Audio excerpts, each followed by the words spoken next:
The corruption doesn't stop there. All right. Newly declassified memo reveals that then he was vice president under Barack Obama, who was spying on everybody.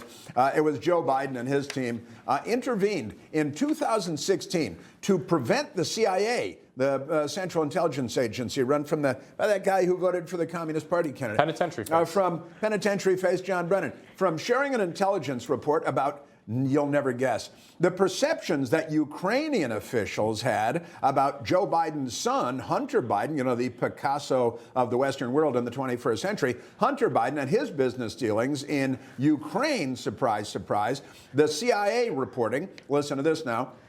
These Ukrainian officials viewed the alleged ties of the U.S. vice president's family to corruption in Ukraine as evidence of a double standard within the United States government. Were it not for double standards, liberals would have no standards at all, toward matters of corruption and political power.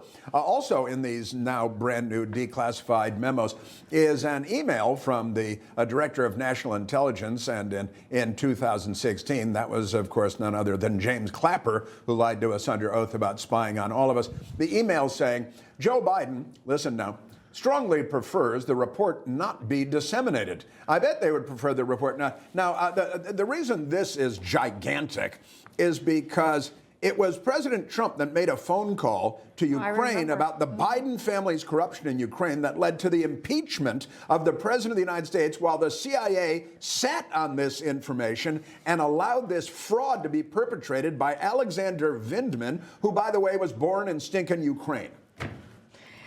You can't make this up, right? I think what's happening is that the more we uncover the corruption coming out of the FBI and the CIA, I mean, this is so alarming that I do agree. I think the taxpayers should be absolutely outraged by the fact that our government is misusing, abusing power, protecting their people. And in this case of Hunter Biden, which we knew he had these foreign interventions and business dealings that were always questionable when his father was vice president, that then they would cover it up. But should we be surprised when you're talking about that, those 50 national security officials said, yes, no, this Hunter Biden laptop thing, no, it was Russia disinformation. Right. So this is just going to continue in a series of, I think, more revelations of the fact of how I would say the CIA, the FBI, the government did everything they can to cover up for Joe Biden and his corrupt family. Foley, let's start the Soviet national anthem as we continue this, because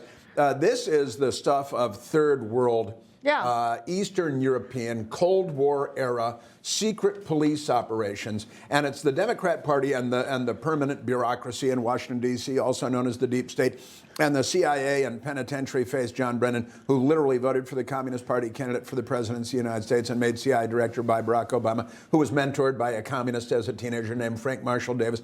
And they buried all of this while they watched the clown show Banana Republic impeachment of President Trump over a phone call to Ukraine to ask about Biden family corruption in Ukraine. And now the CIA knew it was all true, and they sat on their hands while the President of the United States was being undermined by the Democrat Party because they're all sleeping together. I'm not even going to try and explain it better than you did. And it sounds crazy, but this is what, we saw Jim Jordan on this network earlier today walk through this exact same thing that you guys are talking about.